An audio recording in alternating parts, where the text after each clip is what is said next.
Welcome back. This is Real Talk One-on-One here on a Sunday afternoon from 6 to 8 p.m. at VoxWave.com, VoxWave Studios. Thank you for joining us once again for another week. You know how we doing here. Our main focus is to testify, talk about real life experiences equating to this word right here, and hopefully be able to let you know what ways and what methods that we talk about that can allow you to have a closer walk with the Lord, real walk with the Lord.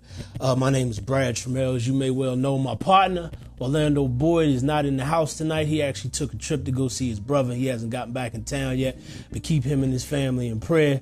I got a special guest right here with me. It's a brother I've known for quite some time. He's been around the block a couple times. He has a very interesting story, and we're going to touch on a little bit of how I reacquainted myself back with him just this past weekend. But I'm going to go ahead and let him introduce himself right now. How you doing, brother? I'm excellent, man. How you doing? Doing all right, bro. Good. My name is Russell Patterson. Yes, indeed. And I'm from a native of Washington, D.C. And was born here a long time ago. And, did a lot of traveling. But I'm back now. That's what's up. Yeah. That's what's up. And the reason why we brought Mr. Patterson on the show is last week we was at DuPont, and I wanted Oda here to talk about it. I'm sure we're going to talk about it a little bit next week too. But we had a program at DuPont Park SDA Church last Saturday from 5 to 7 in the evening where we had Real Talk in radio format. We did just like we do on this show. We testified, talked about experiences, and our message was geared towards the youth and towards the church in general about how we can better reach the youth of this generation, and how there's a gap right now between an older generation and a younger generation, and how we feel that gap has been widened because of lack of transparency, especially in any religious circle. This doesn't have to specifically be within the Adventist faith. It can be in the Baptist faith, Methodist faith, any faith. There's a lack of transparency that we sometimes as Christians and believers deal with because of the fact that, we want to keep our problems and the things that we struggle with to ourselves. And y'all know how we keep it on this show. We done talked about everything. We done talked about drugs, alcoholism, pornography, sex. We done talk about everything, because we talk about it not to glorify that which we did, but more so to give freedom to somebody who might be dealing with it right now. And so Mr. Patterson got up on the mic, man, and the Holy Spirit filled this brother. And I just wanted to talk to you a little bit about, your walk, how you've come up and then realized that God had a special work for you and the type of experiences that you went through to, so that he could show you that you are equipped to deal with a generation like we're dealing with right now. Right. Well, that is definitely quite a long story because I am old head, but I have no excuses for the things that I've done. Right. It's not like I came up in an abusive family or nothing like that. It was just that I felt as though I was sheltered and didn't know what was on the other side of Christian education. Right. And I really didn't think I was different until I went to Howard University. Oh, I had gotten put out of Oakwood for smoking weed. Right. And just a sidebar, getting put out of Oakwood in 1974, 1975. The next time I heard from him was 2015. When they asked me to come down and be the head dean of the freshman sophomore men. Whoa, okay. 2015? Yeah, so, sometimes in our Christian facilities, what we do is we condemn our people for when they take those falls. Right. And, to be in charge or the big man or the head honcho in any Christian facility and not to realize that God is still alive and still working miracles is something that to this day I don't understand how that can happen. But I don't. Some of the things that I did, a lot of people ran to me and thought I was dead. But it all started at Howard University, and I just didn't fit in. and I wanted to fit in. And you know, the honeys look good. Yeah. You know what I mean? I come from Oakwood at the times where the girls, if they wore jeans, they had to wear something to cover up their hind parts. That's right. When I came to Howard, not only did they have jeans, but they was tight. You know what I mean? Tight jeans. Yeah. You know what I'm saying? And showing all those legs. And, you know, they were smoking weed on campus. Right. You know, and you talking about spring fever when it got warm. Oh yeah. You understand what I'm saying? I was like, but I could not. I didn't have the skills to approach. Right. I didn't learn, because I didn't go to public school. Mm-hmm. I didn't learn how to approach non-Christian girls. Right. Matter of fact, some girls that I approached thought I was soft or gay because the fact that I would open doors. Yeah. You know, they weren't Act like used a to that gentleman. kind of stuff. Right. You feel me? Right. But so my man, who I worked out NIH, brother from uptown, he said, "Pete, you a geek, man. You gotta change the way you dress." Right. So he took me down to Georgetown to some of the big shops, and I couldn't afford none of that stuff. So I told him, I said, "Man, I can't afford this kind of gear." He said, "No problem. The next check we get from NIH, we put in and get a quarter pound of weed." Got to put a quarter pound of weed. Pump that. Put them in the little yellow envelopes, nickels and dimes. Flipped that in like 4 days. Almost tripled the money. Went back and got a half pound. Flipped that in 2 days. Before I know it, we were doing the keys that you could sit on. You know, they was bundled. You could actually put them in the basement and sit on them joints. That's how deep how much weed we had. And I was able to go to Georgetown and buy whatever I wanted. Hey, I bet You so. feel me? Had got me a nice little $500 watch. Went into the student center, and one of the dudes who was from uptown. Right. They ain't know me. They never paid any attention to me. But when he seen that watch, he said, "Shorty, come here for a minute. Is that a real John?" He said, "Let me see." I took it off. He said, "Yeah, it's real." And because of a materialistic piece that I had, I was in. They didn't know what I was doing, but I was in that group. And, you know, I'm just going to make it real. When I penetrated that group, I realized they weren't about nothing.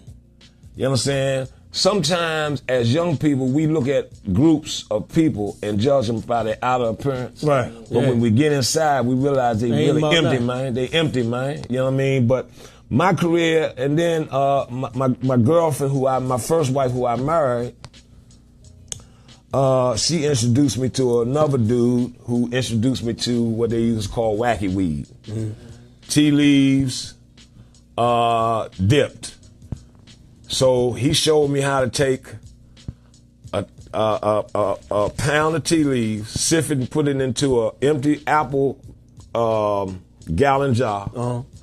Take 8 ounces of juice, shake it, and it would turn black. They used to call it black gold. Put it in the freezer, let it crystallize, and then roll up a toothpick, and it would make people almost go blind. And this city, this is how bad it got in the DMV and Baltimore, that anybody, because we used to sell teaspoons for $10 in aluminum foil. And this is how bad it got. The judges the Congress passed a law, anybody with $10 worth would get 5 years automatic. Just $10. $10 worth, because the judges' daughters were ending up in St. Elizabeth. So, needless to say, eventually I was hitting all the universities. I pumped everything in D.C., New York, Kensington, Maryland, you know, and needless to say, my crew, I was counting 150 grand, 200,000 a week. You know what I mean? And I thought that I was on top of the world. Right. I'm making a real long story short. Went to a Howard homecoming. I've been pumping for a long time. Had cars. I bought my first house at 21 years old in Fairfax Village, right off Alabama Avenue. Make a long story short, man, I met this bad little honey who I had been watching, you know, ever since I went to Howard. and she was a pharmaceutical scientist, and had gotten burnt doing a experiment. And I saw her at a function at Howard, and she said, "Yeah, I remember you. You Russell." I said, "Yeah, Rep is what they call me, REP." And when she got burnt, she sued the company, and she lived way up on the Gold Coast. Oh, okay. And she had a black two-seater and a white two-seater Mercedes-Benz. That's how much money she got on the lawsuit. Oh, yeah. And she took me up to her place and said, "Hold up, I'm gonna get comfortable." Came back downstairs with an outfit that I've only dreamed about. Got you. And had a pipe with white substance, rocks, which now we call it crack, but back then it was called base. And she put that joint in and told me to pull my pants down and just concentrate on the high. And she must have put like a 50 in there, and I lit it with a little teeny propane lighter. Yeah. And I pulled it, and she was doing her thing on me, and I followed instructions for the first time in my life. I followed instructions. Follow instructions. And I held that thing. And I held it, and that's where the word "beam me up, Scotty" came from. I beamed up to Scotty, and what she was doing, I'm gonna be honest with you and the viewers, that I looked up and prayed to the Lord and said, "I'm gonna be doing this for the rest of my life. This is my last prayer." And from that point, I went downhill.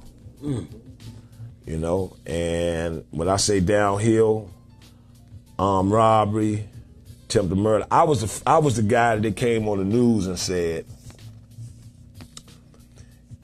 I had robbed a spot and dropped my license. And it came on the news, said we got a new kind of robber. Because I had robbed about 8 junks, because I was trying to get some cash to get me a nice package. Because I had some gals up off of 16th Street that I'm supposed to meet. Right. They said on the news, we got a new robber in town, and he leaves his calling card, which is his driver's license. That was me. You know what I mean? I mean, how dumb can you get? But I had been doing this for a minute, right? You know, but anyhow, the judge say, we're gonna lock you up. You're looking at 25, 28 years. But because you're so stupid, we just gonna lock you up and call you when I'm ready to call you and give you your sentence. And that's the first time as a man that I actually cried, when I got behind those bars. And, and prayed. And prayed. Mercy. So let me pause you right there, man, because as you are testifying, and it's so real and powerful. It's like I'm thinking about my upbringing in association with yours, because you know about my family. Yes, do I? 3rd, 4th generation Adventists, came up, sheltered to a degree, and I think, with myself, the way I got acclimated to the world, I started learning. Just like you said, you came up out of Oakwood, you ain't know how to holler at no females who weren't Christian.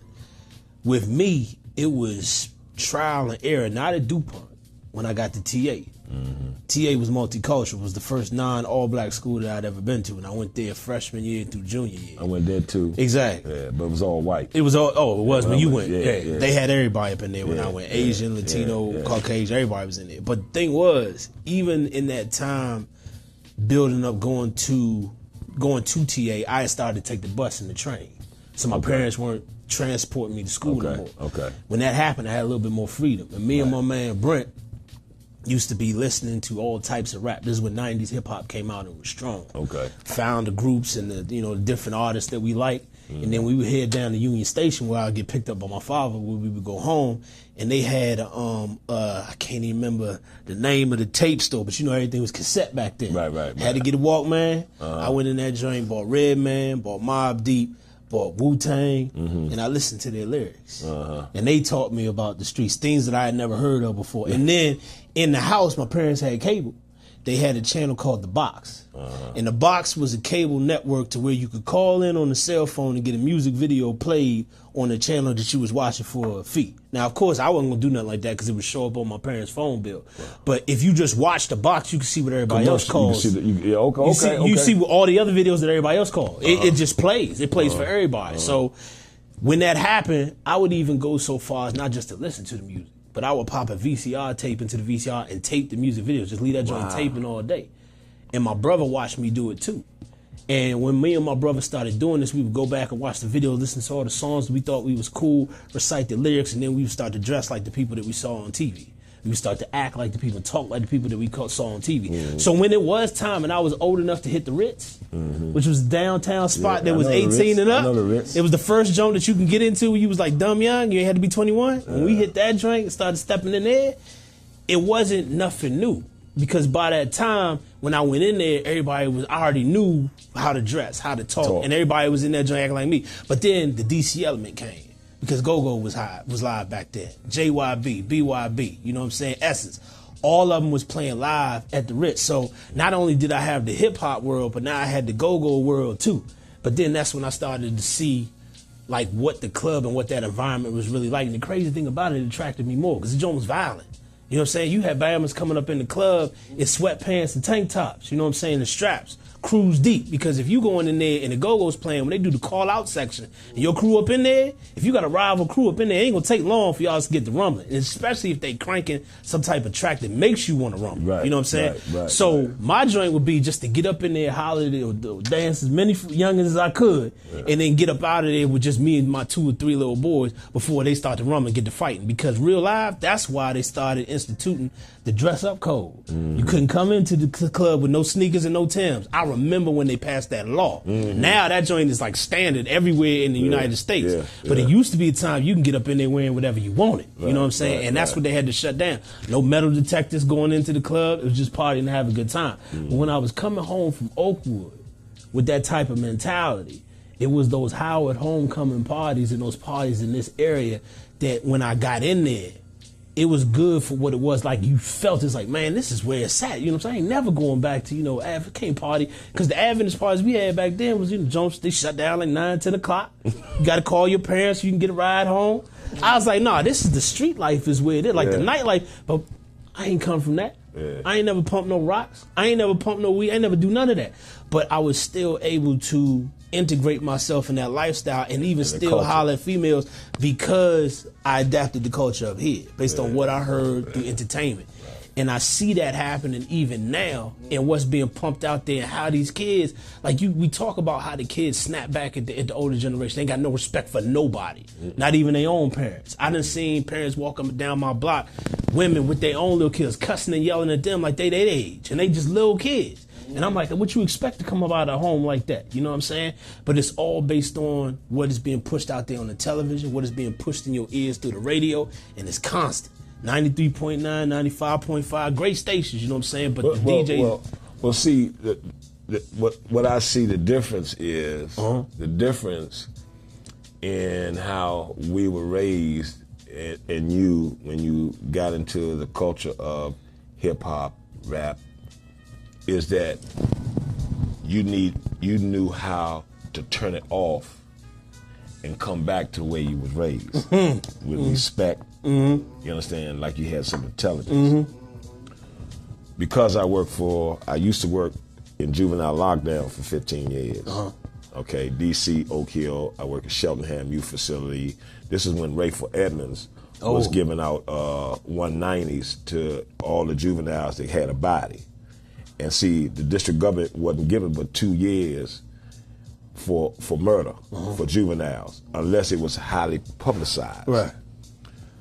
But what I see now working for the school systems, working in the school system, working in juvenile lockdown, is when you talk about the respect, is that the reason why a lot of kids don't have respect for authority in the school system, for the police, is because they're never taught it. Because their parents don't give them respect. I mean, just the other day, I'm in Safeway down here, and a little girl about no more than 6 or 7 years old, grabbed something that she ain't had no business grabbing. And the mother cussed her out going from one aisle to another aisle. I was working at a school. 2 sisters said they were hungry. I gave them $1 apiece. 2 weeks later, they in the car in front of the building, and they said, he the one right there. So I said, oh, Lord, what I done? So the mother said, come here, Mr. P. So I came over there. What the F are you doing giving my GD daughters money? Don't you ever give, cussing like calling them bees in front of them? You understand what I'm saying? And they 14, 15-year-old girl. And a mother talking to them like that. You understand? What do you expect? What do you expect? You're going to pull back from that type of culture. You understand? So the respect that you got, even though you went to the left, the respect that I was taught, even though I went to the left, I knew who to respect. Right. I ain't never got whipped by no police. You understand what I'm saying? And I ain't never disrespect, authority like it's being, nowhere near like it's being done now. Right. You know what I mean? The sucking the teeth, the cussing, you got officer friendlies in their schools don't even mean nothing no more because everything is hands off.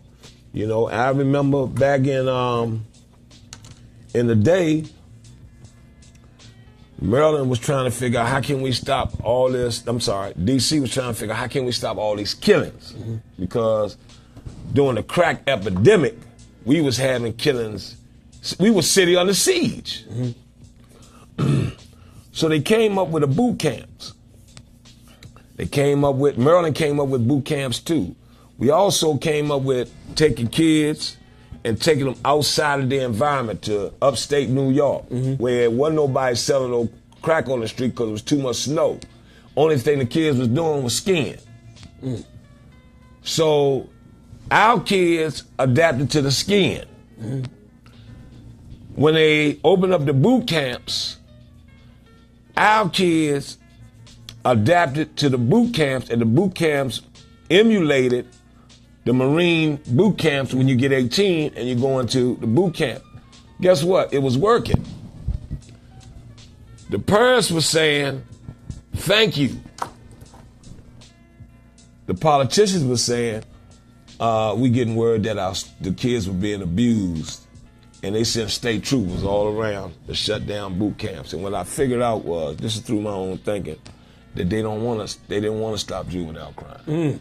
Because juvenile crime feeds into adult penitentiaries. Yeah, and that's a moneymaker. Okay? And not only that, but it feeds a lot of lawyers. It feeds a lot of judges. It feeds a lot of systems. You understand what I'm saying? And if you knock 60 to 70% of crime, juvenile crime down, they're going to try to find a way for you to stop it. They don't want to fix it. Now, you go into a juvenile facility, it's hands off. You can't touch a guy who might have a murder charge, a felony, if he spits in your face or while you walking past, grab some feces and throw some dunk at you or hit you in your face. You can lose your job and go to jail if you hit him back because it's hands off. The first thing they want a juvenile to do when they get incarcerated in a juvenile facility is to go to school. Make sure he got a uniform. Make sure he got socks and drawers, soap and a washcloth and a towel, toothpaste, and make sure he goes to class. Okay? And it's a summer camp. So when they leave, they go back and say, man, juvenile, ain't nothing to go to jail. So then, the same charge they do 2 or 3 times at the juvenile, they get 5 months, 8 months, 12 months, 16 months. They do the same charge for getting it in at 18 now. They do the same charge, and they keep telling us that the juvenile record is, you can't look at it. The judge got the juvenile record right here, seeing you been charged 5 times for armed robbery and attempted murder. Your first time as an adult, you got a bit 30 years. And the kid don't even understand that for about 2 or 3 years when he starts saying, well, when am I getting out? Oh, you got another 27 years ago. So the system The system is being designed. School system. They just had an article. They were talking about D.C. public schools were suspending more black kids than they were Caucasian kids. How many Caucasians you got to go to Anacostia? How many you got to go? Yeah, not a whole lot. Not a whole lot go to Blue. Right. You know what I'm saying? You might got some go to Wilson. You understand what I'm saying? And some other Roosevelt, but you ain't got none in deep southeast. Nah, not a whole lot. If you got one, when I was there, when I was a substitute teacher, I ain't seen none. But the thing about it is, they gonna say, make it look like the school system is bad or messed up because they targeting blacks. Okay, I understand that. Just target the black, but do me a favor. Give me something that I can work with to discipline the students. Don't sit there and judge that all we doing is suspending blacks and don't give me another way to discipline. Another avenue. Right. I gotta have what I'm gonna do. You got a kid standing on top of the desk telling everybody F you. You know what I mean? Wanting to fight, cussing out the teacher, squeezing on the teacher. You know, in the body part. You know what I mean? Just totally disrupt the class so nobody else can learn. So what I'm saying is, all I'm saying is that the whole system, the system for our young folk is corrupt, and I feel sorry, and that's why it's so important that parents really tighten down. Like I preached Sabbath, and I asked the church, I said, what time did your child cut off their phone and their computers last night before they went to bed? How many could even answer the question? It was quiet. I know. It was quiet. We are not looking at not just out in the streets, because I told you the other day, the same elements that's in the streets is down in the churches. It is no difference. You understand what I'm saying? But yet, we got the impression that as long as we send our kids to church, they're going to be all right. Oh, they're going to end up like me if you ain't careful. Let's rap about what the remedies are right now. Like where did the turnaround come? Like especially for you. Like I talked about this past Saturday. Like when it came for me when I was bouncing. You know what I'm saying? And in actuality, I've told this this testimony on this show before. It was actually God before the bouncing situation. He actually put his hands on me to the point where I was paralyzed for about 2.5 hours because I was high off of something. And I had plans after I got high, and the Lord was like, no, I'm about to talk to you. And I laid down on my bed after getting high, and I was locked down, and me and the Lord had a conversation. The first time I ever heard his voice. First time he ever addressed me by my first name. The first time he told me he had some stuff that he wanted me to do, some plans for me.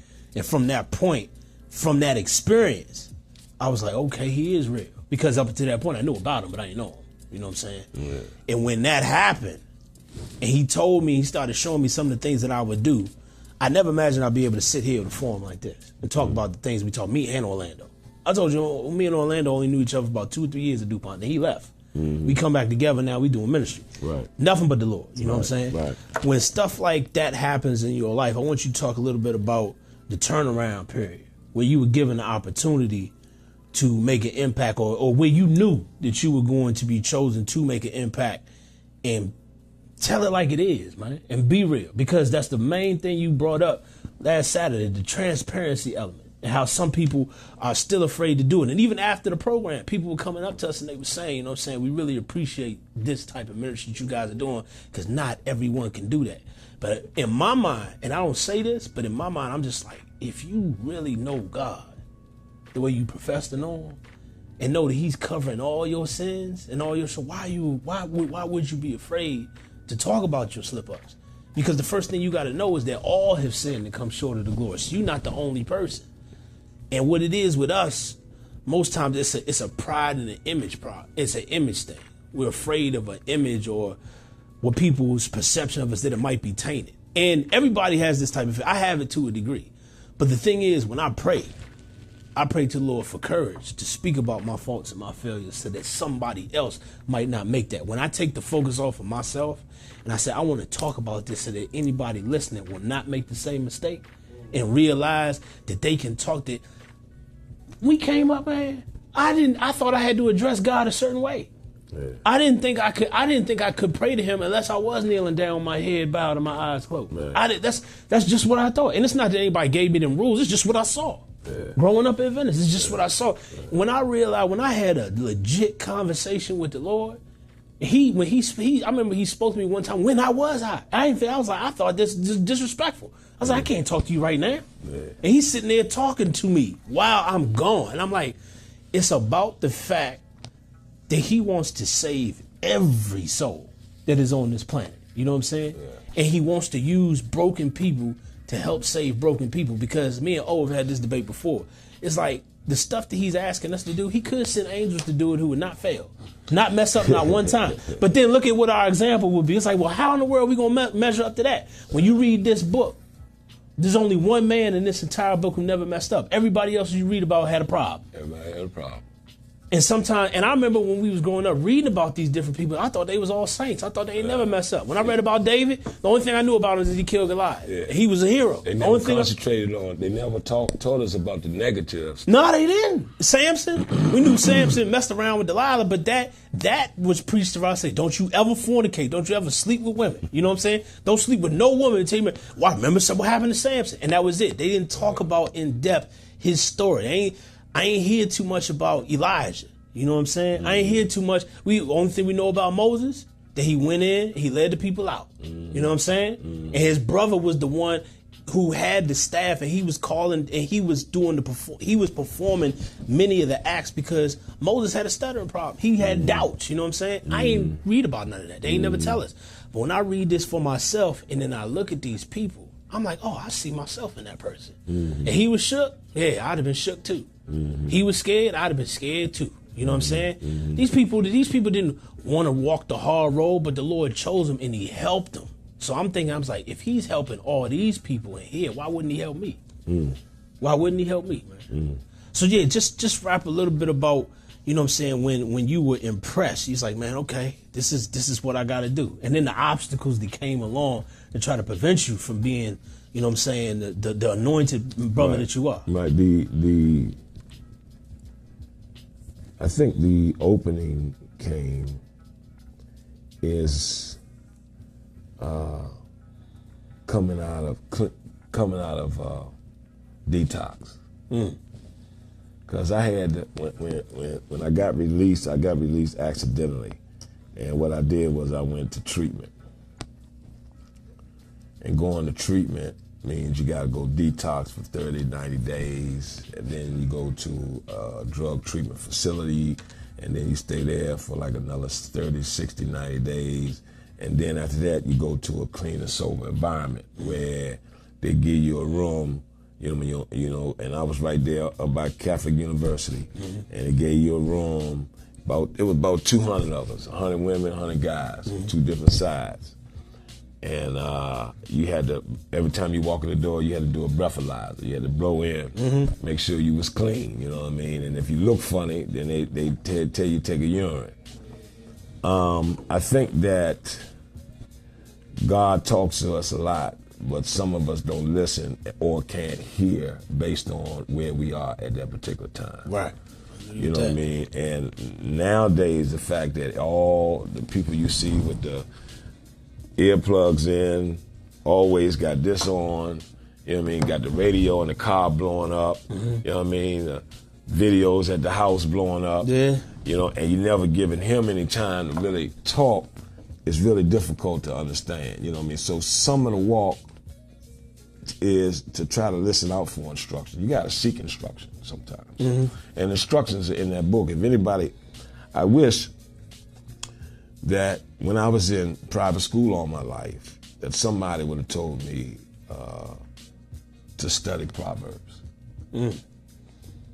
Proverbs is serious. Proverbs is a book that is a map to what to say yes to and what to say no. Yeah, exactly. It really is. And it breaks it down. It really is. I mean, it's simple. It really breaks it down. And the thing that Solomon says is it's nothing new under the sun that I haven't done. Okay, that's what Proverbs, that's what Solomon talks about. Yeah. But anyhow, the other part of this thing is that when you mention the church, You got women coming in these churches with these big hats on, dress. You got these guys coming to church with these beautiful suits on, Gator shoes, Crocs, Stacey Adams. Got the handkerchief matching the ties, the socks banging, the long Cadillacs or the nice Mercedes-Benz, the nice house. And what you have is actually in our churches across the boards is recovering whores, prostitutes, drug addicts, alcoholics, thieves, people that used to be on pornography, gamblers, covering gambling addicts.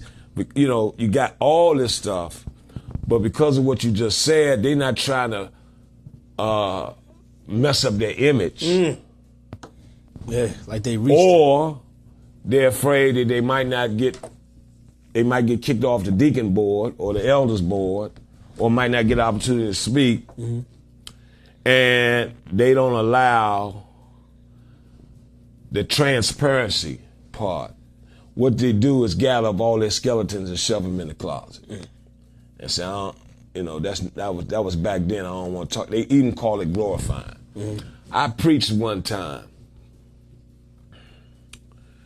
Church preacher pulled me after the sermon and said, on all your sermons, do you talk about that you used to sell drugs and you were a recovering addict? I said, it depends. If it's the first time I'm at the church, I become transparent. You know, once I become transparent, I don't have to continue to say it because most of the people already know it.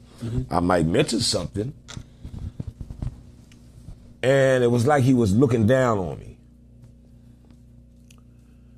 So I've preached at a lot of churches, but it's only a few churches that they've asked me to come back. Gotcha. Now, I went to one church in New Jersey, and a girl, bad little honey, come up to me and said, "Pete, preacher, you preaching today?" I said, "No." She said, "What? What preacher? You here? Who else could bring the word today?" I said, "I appreciate it. I'm going to take that as a compliment." I appreciate it. She said, "Look, let me tell you something. Last time you preached, I was living with a woman." She said, "When I went home, I packed, went back home to my mother. And now I'm engaged to I'm married to one of the elders of the church." Mercy. And she said, she says, "What you did was you stepped on my throat through your sermon." And the Holy Spirit was talking to me and said, "I told you. That's why I told you to go to church. Because I had something you had to hear." Praise the Lord, man. You understand what I'm saying? Praise him, man. Because, see, I preached one time in Texas, and I was to do the AY program, after program like y'all did. And a white girl came up to me with 2 white kids, and she had a Arby's cup in her hand. And she said, "Preacher, when you did the altar call, I was pinned in my seat. I couldn't get up." She said, "But I need to ask you a question." I said, "What?"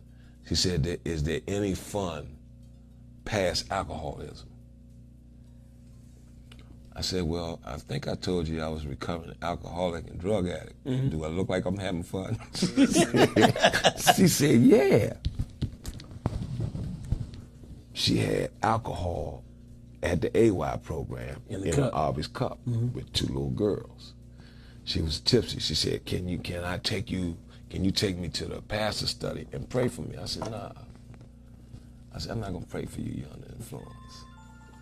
I said, "But what I can do is make some phone calls and get you in a treatment. You got somebody to take care of your daughters?" "Yeah." Made the phone calls. Got a bed for her. She refused to go. Okay? But that night, she got pulled over. DWI. Yeah. Locked up. Took the kids from her because she had the kids in the car with her, jeopardizing the safety of the kids.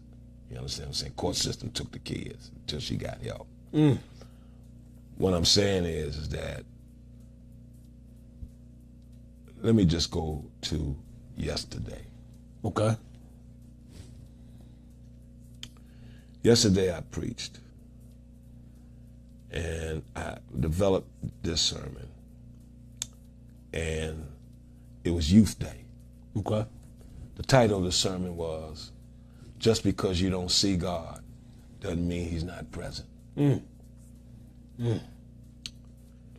Where do I get that title from? Well, the sermon was about Esther, Mordecai, Haman, King Ahasuerus, and Queen Vashti. Okay, it was only 5 characters in the story, but it's the only book of the Bible that God or Jesus is not mentioned at all. From the first word in chapter 1 to the last word at the end of this book. God or Jesus is not mentioned. But if you look at the story, you see God working.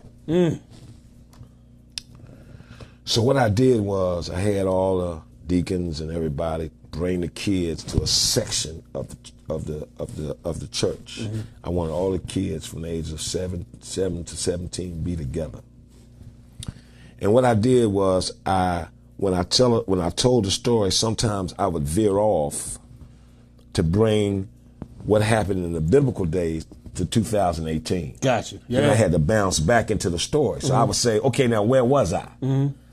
And the kids were like following me everywhere I go. I put the mic on them. You know what I'm saying? Well, this is what you talk about. Queen Vashti refused to come to the party because her husband was drunk. Yeah. Okay. and so the kids were like, they wanted to be called, so they were active in the sermon. So but when I first came in, I told them put all the phones away and I work for a school system. If I see you with a phone, I'm gonna call you out. So all that stuff was gone. Right. They was able to follow me. Now,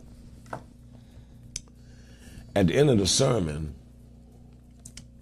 I had studied something in Hebrew about the end of the sermon when Haman begged Queen Esther not to snitch. Right. Yeah, she did. I mean, he did. When the king came in and saw Haman on the bed, it's like, what are you doing? Yeah. That's when he sent him to the gallows to get hung. Okay, now that's our version in this Bible. Right. The Hebrew version says that Haman knew not to get close to Esther, but the angel Gabriel came down and pushed him, pushed him close, pushed Haman down on the bed right when the king came in. Are you serious? That's what the Hebrew version tells us. Oh, okay. Pushed him. Yeah. So they knew, because he was the one that's trying to kill the Jews. Yeah. You know what I'm saying? He's the one that put the decree in to kill the Jews. Right. He pushed him down. So when the king came through the door, saw him, just his word, he didn't say God's kill him. Right. His verbiage to Haman, okay? His verbiage to Haman got him going to the gallows. Right. So after church was Holy Spirit, I called the kids up. I said, just because you don't see God doesn't mean he's not here. I said, I need somebody to tell the church, tell me, what is it that you prayed for? And it was done. Your prayer was answered. And you know God answered because nobody else could do it. 2 or 3 people, kids. Kids. So kids, tests, parents argue, kids raise their hand up. So then I switched up on them. I said, now, I need to know which one of you all right now have been praying for something and your prayers haven't been answered yet. To the point where you think God is not present. And they started raising their hands. And they started talking about no money in the home, living in the poverty era, trying to move out, losing jobs, illnesses, you know what I mean? And each kid that told something, I asked where their parents stayed. They said, yes, they come up. I want you to stand up with your child right here. Mm-hmm. The parents started coming up. Kids were confessing, talking about what they have problems with. It took the church to another level. Yes, it did. I had that. See, that's what my thing is. When you come to church, you should leave different. Yes. Yes. We gotta stop doing the same thing that we've been doing. Yeah, man. For the last 50 years. Yes, man. We gotta take the church down to the homeless shelters. Mm-hmm. You know, it's things that we gotta do, you understand, to show our youth that just because your mom got a nice house or you getting meals every day, there's some people down here that ain't got no house. Mm-hmm. You know, it shows more gratitude. Mm-hmm. You understand what I'm saying? So all I'm saying is that it's not no one answer. Mm-hmm. Because of what I do, working at the university, working at Pine Forge Academy, being a dean, you understand, looking at how Christians are raising their kids just like non-Christians raise their kids. When I see stuff like that, I realize we have a problem. And it allows me to read situations and preach on certain subjects, and God has given me the insight on how, like you, to be able to talk to people. You understand what I'm saying? I don't care what walk of life you come from. That's right. When I was in the streets, I was doing the program and I was handing out people to come. Dude had the height right there in his arm. I said, how you doing? I'm Pastor Russell Patterson. I was wondering if you want to come. We're giving out free turkeys. We're doing a revival. We're giving out free turkey. Tears just come down the man's eyes. See, I just walked out of rehab, and you see what I'm doing. Can you pray for me? I said, nah, I can't pray for you right now because you got that thing in you. I said, but what I can do is give you some help. I said, you probably already prayed. That's why I'm here. Man, he just went boom and came to the junk. Came to the church, I gave him a brochure, and out of that was 180 Bible studies. We couldn't do them all, but out of those Bible studies, we got 38 baptisms. Amen, man. Amen, Joe. Amen. You understand what I'm saying? Amen. So it's, to answer your question, we have to stop looking at church as a club. Come in, sing some good songs, have a good word, eat, and roll out. You gotta stop doing that. You understand what I'm saying? Because it's kids in our churches right now that are hurting. Mm-hmm. And if we don't listen to them kids, they're gonna end up like me. They're gonna end up like you. We gotta listen to them. That's why that program was so strong. That's why I had to get up. Because I'm sitting in the audience, all the way in the back, and the Lord saying, you gotta say something, if nothing else, to let y'all know that it's my fault for you all going through your thing because they wouldn't allow me to talk until I got my degree. Yeah. You understand what I'm saying? When they should have said, Pat, you clean? Mm-hmm. How long you been clean? 90 days, 120 days? Come up here and say something. Somebody else up in here might need some help. But the reason why they don't do it, because if I didn't have a degree and I did an altar call, and last week the preacher did an altar call, one person come up, I do an altar call with no theology degree, and 20 people come up, that make the preacher look bad. Oh, I ain't think about it like that. Oh yeah, I wonder why. Oh yeah, well they don't allow you to come on the pulpit because see, they don't want nobody to come on that pulpit to outdo them if you ain't got no degree. You see what I'm saying? If you think I'm lying, say, look, I want to do your 11 o'clock hour with this, and then do an altar call and see what kind of response you get. Right. It takes your breath away sometimes. Yeah. Because it's hold on. I'll tell you this much. Since we have started moving forward in this ministry, it's kind of like what you said. We've been in some places, ain't been called back to majority. You know what I'm saying? The impact that was made at the places that we went to, it was for the people who were in the audience. There have been times that we've traveled out of state, and one woman will get up at the end of the program. She say, that's what I need to have. I say, you the reason why we here. Because I look for it. You know what I'm saying? I don't make it audible, but I'm like, Lord, which one is it? Who is it specifically? You know what I'm saying? What is my testimony? Who is it for? Because I like to know sometimes. You know what I'm saying? And even if I don't see that person ever again, I look at them and say, I look forward to see you in the kingdom. Because that's what it's about. That's what it's about, seeds, man. Planting seeds. Planting seeds. And there should be nothing stopping the sowers from going out and casting, man. Right. You shouldn't have no special type tote bag to cast seeds. Yeah, you just get a bag and cast it. Get a Safeway plastic bag. Put the seeds in your pocket. Put the seeds in your pocket. There you go. Put them in your sock if you got to. You know what I'm saying? Yeah. It should be about the harvest. What the word says is the harvest is plentiful, but the workers are few. Workers are few. And like, why are the workers few? You know what I'm saying? I appreciate everything you said at the program, because when you got up there, me and O was just sitting there and O was like, yeah, man, see, this is what you sound like an older version of O. You know what I'm saying? Because that brother's testimony is deep. Yeah. It is deep. Like, he shouldn't be alive. Yeah. You know what I'm saying?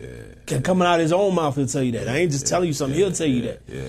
And I'm like, when he tells me stories about how he has a warrant out for his arrest and he gets locked up when he been pulled over 2 or 3 times before during the period when the warrant was out and ain't been locked up. But then he gets locked up to speak to one brother in the bullpen. And then he get out the next day, don't get no charges, no back stuff. Oh, look at this. I said, man, this is just my weekend. Yeah. Because that's who God tailored him to be. Yeah. He tailored him to be in those types of situations. Yeah. Or like with me and myself, when I'll go out of the country and end up sitting next to somebody in the airport and just strike up a conversation about the Lord and see where it goes. And then next thing you know, I'm praying for them. I don't know how it happened. And I see more of that unconventional discipleship and gospel spreading. I see it's unconventional. You know what I'm saying? It happens as you go. And the only way we can always make sure and maintain that we're in that type of position is to pray for the Holy Spirit before we leave that house, bro. Because he the one that's going to tell you. You said something profound just a second ago. I want to draw people's attention to. You got to seek sometimes. Because the devil is upset with the way we do things, because we realize how far the love of God stretches, and we don't really know how far, but we have realized that we have seen it. We know that it is there. We know that he does want to save everybody. So because of that, we get focused on all the more to distract us, to take us away. And I myself, and I know, we've had almost too many conversations to where we got on the phone, just confessed to one another, said, man, we don't deserve to be in this. Ain't no way, no how we deserve to be talking to nobody about the Lord when we ourselves jack up so much. But it's like, when I keep coming back to this word and I read about the son that came to die, that's just why he came to do it, dog. Because we was in this problem, this mess that we couldn't get out of. That's why he had to do it. If we could get out, it's like, so I'm like, when I think about myself, my prayer every day is, Lord, if you can just use me today. My granddad had one point in one of his sermons, he was like, man, I'm just trying to figure out how to maintain and help somebody until Jesus comes. That's all I'm trying to do. For him to say that with the status that he had. All the people. Out of all the people. He's like, man, and that was his prayer right before he went to sleep. He's like, just help me get somebody else. Because you realize how far God has brought you, how much grace he's put on you. And that's all you want to do. You pray that your own mistakes won't take you out of the way, won't put you in a position to lead somebody down the wrong way. And I can think in my mind of how many times I made a mistake, and I've seen people around me make that mistake because I made the mistake. Because God made us to be leaders, man. Yeah. When he puts an anointing on you, you have a leadership quality. The people are just going to gravitate you. Yeah. You don't even know that they see it. Yeah. You know what I'm saying? Yeah. They can hear it in your speech. Yeah. They can see it in your facial expressions, how you carry yourself. Yeah. They just grab and say, he's a leader. You don't got to proclaim it. A leader should not have to tell people he's a leader. He shouldn't have to. A leader just is, and people just follow him just because of that. And it got to the point I was talking to the engineer Ron before you came in, man, and I remember there was a heavy time where I would be rapping to the Lord and I would be upset with the fact that I was a leader, the type of leader he made me to be. Because I'm a peacemaker. But the word says, blessed are the peacemakers. You know what I'm saying? But sometimes it is hard being a peacemaker between two struggling, people who want to feud, people who got problems, and then they dump everything on you. And sometimes I've gone to the Lord and I just be like, man, why they ain't talking to you? Why they talking to me? It's like, because they need to see me in you first before they see me. Whoa. He's like, first of all, they don't see you, bro. They see me in you. You know what I'm saying? They need to get a little bit further to where they can look up. They're going to be in a position where they have to look up, but in those positions, in those predicaments, they're going to remember the God they saw in you and then have faith to look at me. If God can get in you, then they can come in me. Yeah. That's how he works with broken vessels, man. And it blows my mind every time I read it. And just like you said, man, I opened up to Proverbs because Proverbs is a serious book. It is a do and don't list, but there's a lot of wisdom in here, man. There's a lot of wisdom. How to hold your tongue, how to consider your words, how to speak with gentleness and kindness in order to turn away wrath. Think how sharp the tongue is. Yeah, how sharp the tongue is. Sharper than is like a two-edged sword. That's right. And you know, because one of the things that he says about the tongue is you can say something to a person that really hurts, and guess what? You can't never say it, and you can't never repair it. Because it's already been said. You can't redo what you said. You understand? Yeah. You can apologize, right? But it's already been said. Yeah. You understand? That's why I'm very careful on what I say to my wife. Yeah. You know, I never cursed at my wife. We've been married 21 years. I've only had 2 arguments with my wife, 2 serious arguments. Why? Because I'm trying to make it to the kingdom. And one of the things I realized when you're trying to make it to the kingdom, we read and study scripture. You understand what I'm saying? What happens is when you read and study scripture, God tells you to put the mirror in front of you. And when you put the mirror in front of you, all you see is you, butt naked.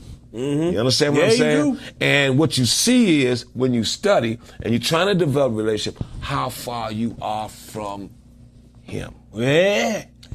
And how much growth, how much you work, you pray for him to do in you so you can get closer to him. Yes. Okay? So what that does is takes you to it takes the focus off your woman. Yeah. You ain't got no she come in, she cut all the hair off, baby, it looks beautiful. Yeah. She puts on a wig, baby, it looks beautiful. She color her hair green, baby, it looks beautiful. Yeah. You understand what I'm saying? She grow a beard, baby, it look beautiful. You know why? Because do you. Yeah. Do what you have to do. Why judge anybody else? Because I'm trying to make it to the kingdom. Yeah. He says, judge not lest you be judged. And then Jesus himself says in like at least 2 of the Gospels, he's like, how you going to complain about a speck of dust in your neighbor's eye when you got a plank in your own eye? First, remove the plank out of your eye and then help your neighbor remove the speck out of his own eye. And he's like, all y'all got problems.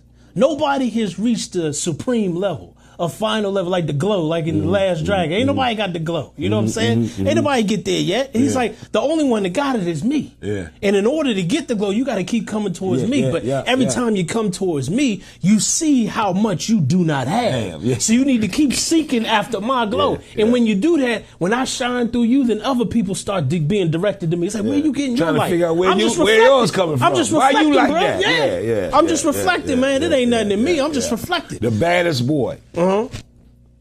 One of the baddest boys who I have respect for is that cold-blooded murderer, Saul, who became Paul. Yeah. Now, I think, personally, that the churches forgot Romans and Galatians, okay, especially when we were coming up. One of the profound things that you said was you thought that the only way to pray is on your knees. You know what I mean? We were geared, especially me and my generation, off of law. Love was thrown out of the category. It's about remembering the Sabbath day to keep it holy. Yep. Cut all the TVs off. Don't say bad words. Can't have sex before marriage. Don't smoke cigarettes. Law. You can't drink. You know what I'm saying? Don't steal. You know what I mean? But it never told you why. They never followed through. Why you can't have sex. I thought when they told me when I was 13, I couldn't have sex for marriage. I remember distinctly back then, years ago, that I went with my father to buy his first brand new car. It was a 1975 Oldsmobile, Delta 88. And one of the things that he said to the salesman, can I test drive it? And the first thing I said to myself was, he's going to only have that car for 4 or 5 years and get another one. You talking about marriage until the death do you part, and you can't test drive your woman? That's what I thought. Right. I'm just letting you know what I thought because nobody explained it to me. Right. You understand what I'm saying? And then my mentality, the way I thought, said, these Christian people just don't want us to have fun. That's what it is. That's what it is. Yeah. That's all it is. That's what I realized. All that Christian stuff that I was learning was hogwash. It was a joke. Because everything is the don'ts. Ain't no do's. You can't do this. You can't do that. So that's where I turn. But if you read when the murderer, Saul, came into Paul, and then read what he says, okay, about the Christian walk. You know how you walk in the church, and the people that in church, you got people that know you that don't speak. You got people that got these frown looks on their face, frowning up, look mean, like they don't want to be here, and they got their Bibles, they know every verse in the Bible, you know, they know every. Those are the people that are trying to make it to the kingdom. Those are the people that are trying to follow every 10 commandment, every commandment by themselves. Yes, we can't do it by ourselves. It's impossible to do it by. It's impossible. That's why he gave us a son. That's why he gave us a son. Yeah. You understand what I'm saying? But that's what it was all about. The Jews did it back in the Bible. That's why the Jews didn't even recognize bang with Jesus. That's why they bang with him. They didn't even know he was born. No. Okay, so what I'm saying is we adapted the same mentality about the law. Okay? Tradition. And I went to DuPont one time. I was working for a school, at-risk youth. Kid was getting ready to get put out of Advent school because she ain't had no more money. But when she was 6, she had been physically abused. She was topless dancer at 9 years old in a Baltimore club. You understand what I'm saying? But we had her at this high-risk program. She was getting ready to get put out of school because she didn't have a tuition. Her mother was out there hitting. And so I brought the kids to DuPont. They did a play, but they had me preach at 11 o'clock hour. I stopped in the middle of my sermon. Holy Spirit put on my mind to bring this girl down to give her testimony. And I told the church, we need to raise money. That Sabbath, we raised $13,000. Ooh, Lord have mercy. Now listen to this. What's up? Both preachers was gone. Both of them. They were out of town. I was running the church service. When they got in, I got called different times, both preachers saying, what was I thinking? You was hired to preach a sermon, not to collect money and let a girl do a testimony. And this is what I told the preacher. He was the head preacher. The associate called me too, said the exact same words. But this is what I said. I said, the last I heard is that the church is designed to save people's lives. He said, the tradition is that you do the sermon. He said those words? At DuPont. And then guess what he told me? You'll never speak on a microphone at DuPont again. Here I go. Nigga, I was born and raised at DuPont. What you talking about? I come and take a mic. You know why are you speaking on it? You understand what I'm saying? This is my house. You just here temporary. You understand what I'm saying? But this is what he had the audacity to say. You will never speak at DuPont again because you went away from tradition. And I saved a girl's life. That's what and I was in the middle of the sermon. The Holy Spirit said, stop preaching. Bring the girl down. I didn't do it to showboat me. What I was doing, I get it to save the girl so she could raise tuition. And that evening, we raised another $8,000. He wanted that money to build the church. That's what he didn't want. He didn't want the Adventist people to spend their money on her. He wanted to spend it on the church. That's what that was all about. So all I'm saying is that if you really, Myron Edmonds, he did a men's ministry retreat last year. He's doing it again this year. Is he? Yeah, he's gonna be. I'm going. Okay, yeah, I've been. That's my dude. 3. Okay, that's my man. Yeah, okay, that's my dude right there. I won't be there then because Philly has asked me to do theirs. Okay. Okay, in Philly, but Myron said, study Romans and Galatians for a year, so you can wrap your head around what Paul is saying. That is the key to salvation. That right there, and when you read it. I've been on Romans 5 for 3 months. Because when you start reading it, you have to put it down. It's so powerful. Yeah, Romans 7 and 8 changed my life. Now you know what I'm talking about. You be reading, you be like that. Huh? Look, you be in the morning, you be, oh man, I can't even read that. Yeah, Romans 7 and 8 changed my life. Yeah. I've preached and spoken from Romans 7 and 8 on at least 5, 6 different occasions. Easy. Just that. Yeah. Because 7 identifies the problem and 8 answers it. But see, you don't hear it a lot. You notice that? You don't hear that a lot.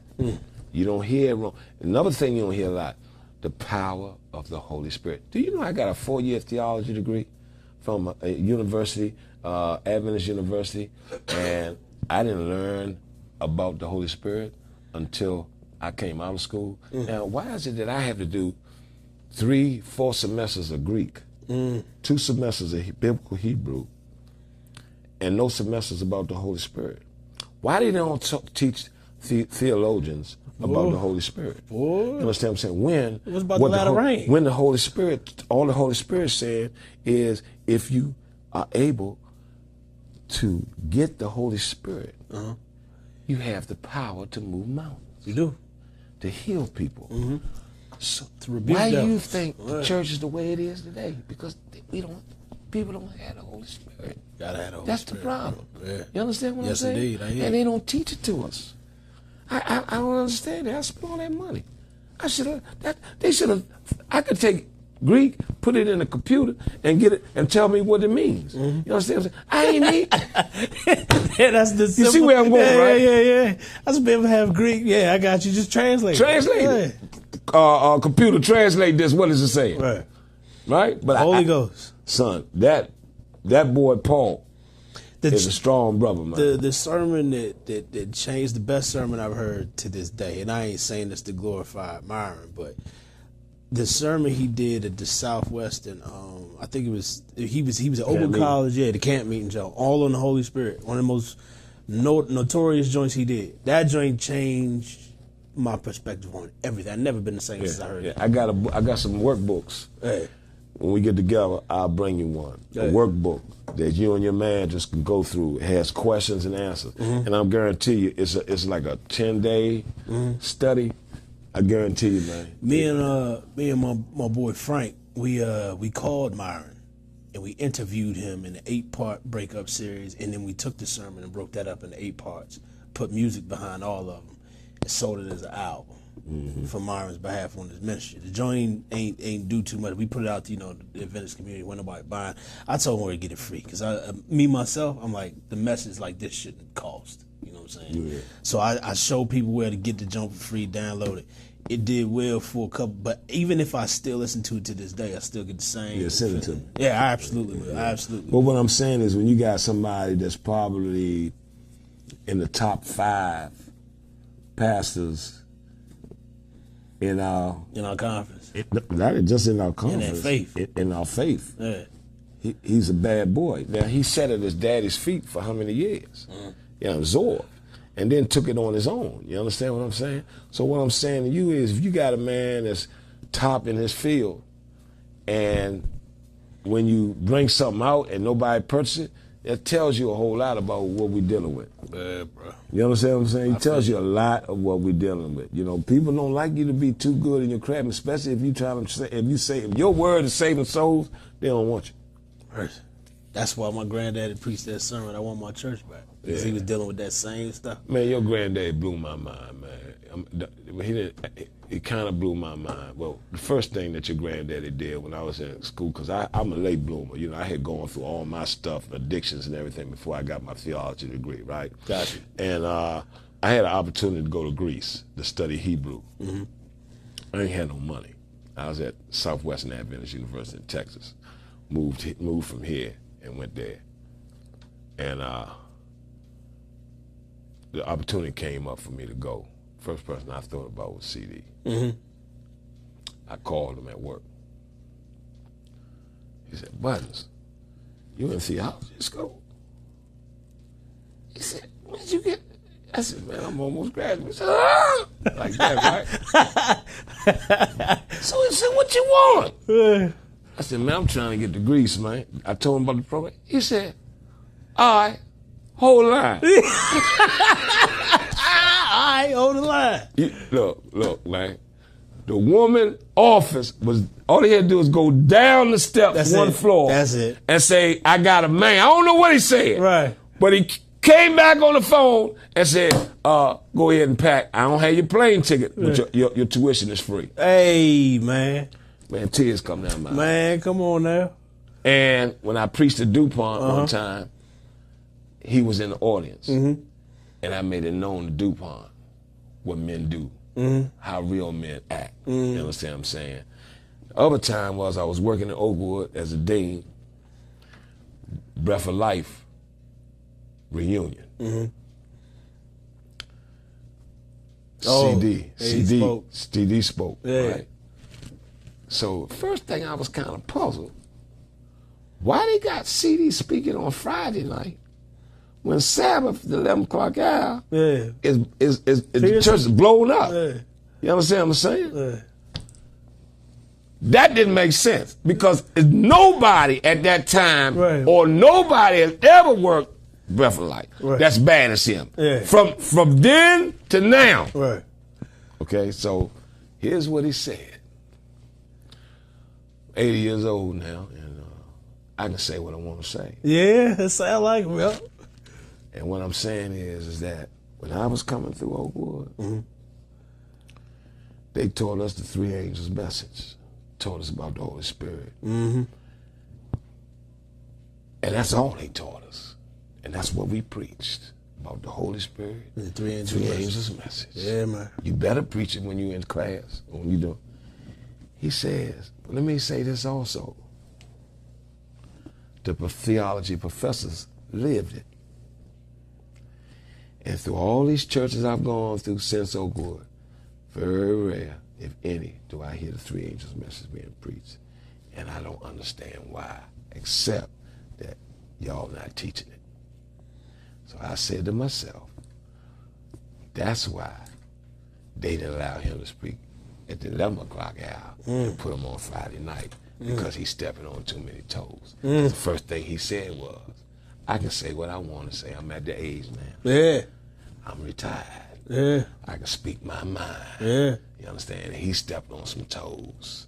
You understand? But they act like they don't hear stuff like that. But see, CD, EE, those boys had a calling. They did. And I'll never forget when I was a little boy what he used to say. When I go into the hotels, when I'm preaching, I go to the hotels, I walk extremely to the left when I'm walking down the hallway. So if a girl come out, ain't nobody can ever think that I was real. You understand? But the man was real. But Walter Reed, though, she was bad honey. You understand? I understand that, right? But that's my man. You know what I mean? Hey, look. That's my man. We just about run out of time here, man, but it's been a pleasure. I want to make it known to everybody who's watching. I know you've had a good time here with us, hearing me and Brother Patterson speaking. We affectionately call him Buttons, man. Known this brother a long time. Known his sons, Russell and Richie. Richie, that's right. Yeah. It's a pleasure having him up in here to have this conversation, and this is not going to be the last time. He's in the area. He's going to be back through here. We have a couple guests, to make regular appearances. I know definitely wants to sit down at the table when you here. I know he does. Yeah. When he watches this, he gonna call me up immediately, and we gonna talk for about an hour about everything that was said tonight. I already know, because that's the type of relationship we got, man. This is Real Talk 101 here on a Sunday afternoon. We appreciate you, Brother Patterson, for falling through, sharing your testimony, man. I love you, man. Absolutely, brother. All the way back, man.